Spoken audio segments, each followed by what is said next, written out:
Rutledge, what are you doing? I'm being a tree. Why are you being a tree? Because trees are awesome, and today we're talking about factor trees. Oh, that makes sense. Yeah, so we're looking at prime factorization, and one way that you can do prime factorization is by using what we call a factor tree. Now, it doesn't look quite as much of a tree as I do, but we call it a tree for some reason. Do you know why we call it a tree? Oh, it looks like a Christmas tree at the end. Oh, I see that now. Yeah. So I should have been like this. Probably. Oh, well. Okay, so we're going to start off and find the prime factorization of 16. So what you do is put your 16, and then you put your two, what do you call this? Different directions. It's like your little part of It's your like tree. you're breaking it apart. Yeah, you're breaking 16 apart.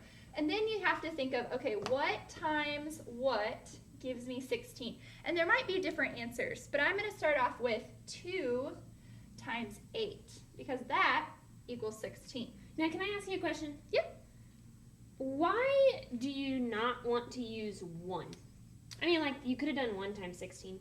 I could have done 1 times 16. Let's see. If I do 1 times 16, then I'm going to break it apart again, and You didn't really get I anywhere. didn't really do anything. The purpose is to break 16 down, smaller and smaller and smaller. If she just does 1 times 16, to break 16 and it down again, she has to do 1 times 16, and we're not getting anywhere. Yep. So never, ever, ever use 1. Yeah. 1 in itself. You can't, because 1 in itself, what kind of number is that?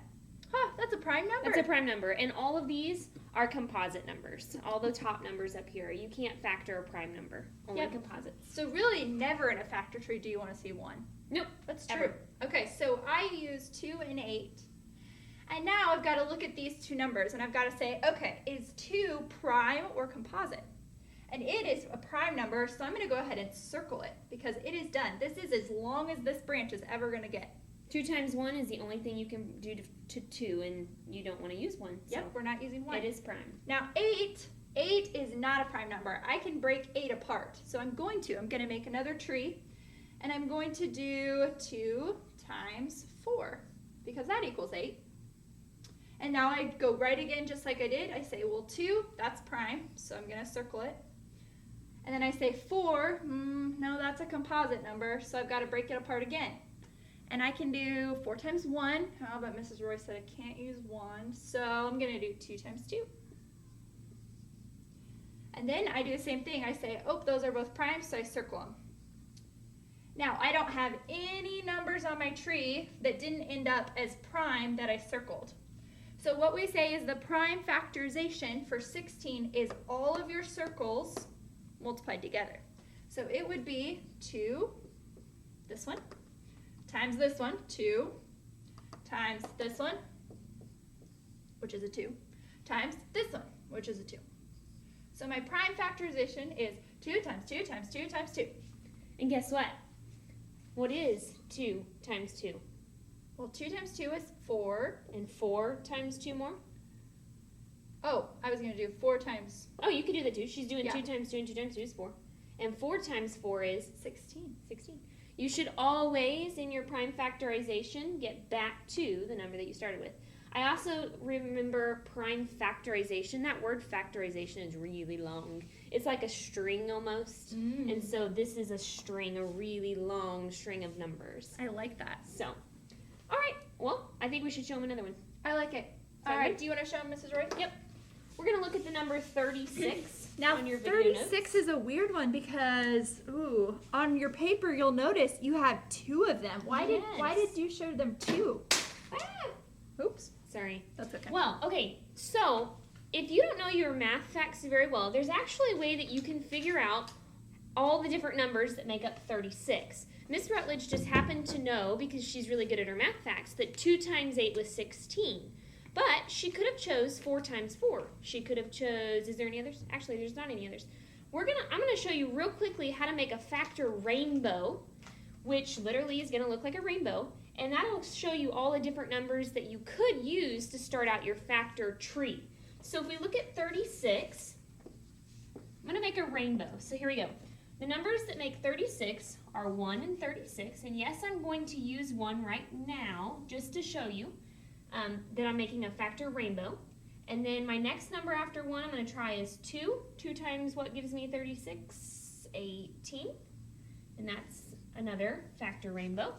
And then I'm going to check 3 because that's in order next. 3 times 12 would make 36, factor rainbow. And then I'm going to try 4. 4 times, what's it going to be? 4 times 10 is 40. 4 times 9, there we go. 4 times 9 would be 36. And 5 times anything? No. 6 times anything? Oh, 6. 6 times 6, but in a factor rainbow, you never list the number twice. So 6 is out here by itself. He just gets 1. And then 7 times anything? No. 8 times anything? No. 9, I've already got 9 up here. So if we look, I really could start my factor tree with any of these numbers except 1 and 36 because we talked about 1. So I could choose 2 times 18. I could choose 3 times 12. I could choose 4 times 9 or 6 times 6, and I will get the same prime factorization string. We are going to use, for our first example, I'm going to go with 4 times 9. That's one of my factor pairs up here. And then I'm going to say, well, 4 is not prime because I can do 2 times 2. So I'm going to break 4 apart. 2 is prime. I can only do 2 times 1. So I'm going to circle those. They're done. 9 over here, though, can be broken apart into 3 times 3. 3 cannot be broken apart. It's prime because the only thing I can do is 1 times 3. And so this 3 is also prime. So I'm going to look here. If I've got 4 numbers circled, I need 4 numbers in my factor string. And I'm going to start with the smallest number. So 2 or 3, which one's smaller, Miss Rutledge? 2. 2, of course. So 2 is my first number. I kind of put a little check mark if I can't remember. Then I do the next smallest number. That's a 2. The next smallest one is a 3. And the next one. And there is my factor string. 2 times 2 is 4. 4 times 3 is 12. 12 times 3 is 36, and I'm back to where I started. Okay? Now I'm going to show you the or. We could remember this factor string. We should come out to be the same. 2 times 2 times 3 times 3. I'm going to erase this.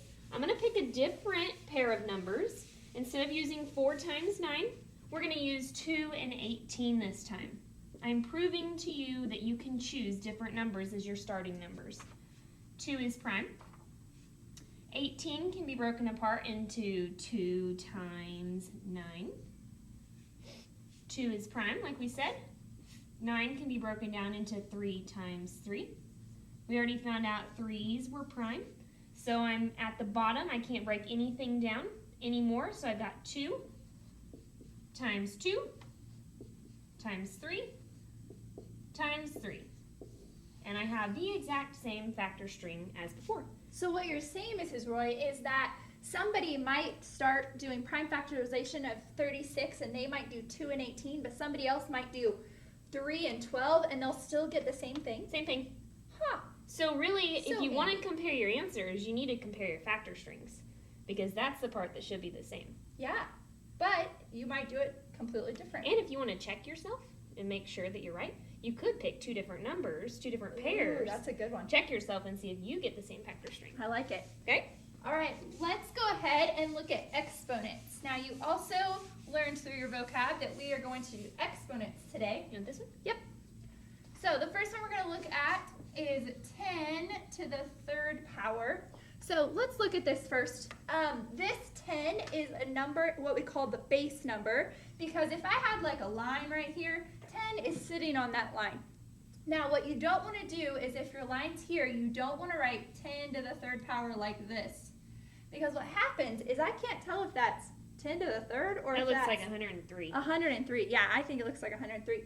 So you've got to make sure, notice, there's all this space below the 3. It's got to be up a little ways. You know what I think of? I think of like for all the cheerleader girls out there. Were you a cheerleader? I was not a You know how cheerleader. they make that thing where the girls, there's like a whole row of girls on the bottom, Oh, and then they stack more on top of them like that, and they get up there until one person climbs on top? yeah. Well, the bottom row is the base. It's the big number that holds Oh, everybody that's up. true. So that's always how I remember cheerleading. I like it. I wasn't a cheerleader, but I like it though. So our 10 is our base, and then our 3 up here, we consider that our exponent. Now, The 3 actually has a different name as well. We can say 10 to the 3rd power, or we can also say 10 cubed, because that's the same thing. Now, if I had 10 with a 2, I could say 10 to the 2nd power, but we usually just say 10 squared.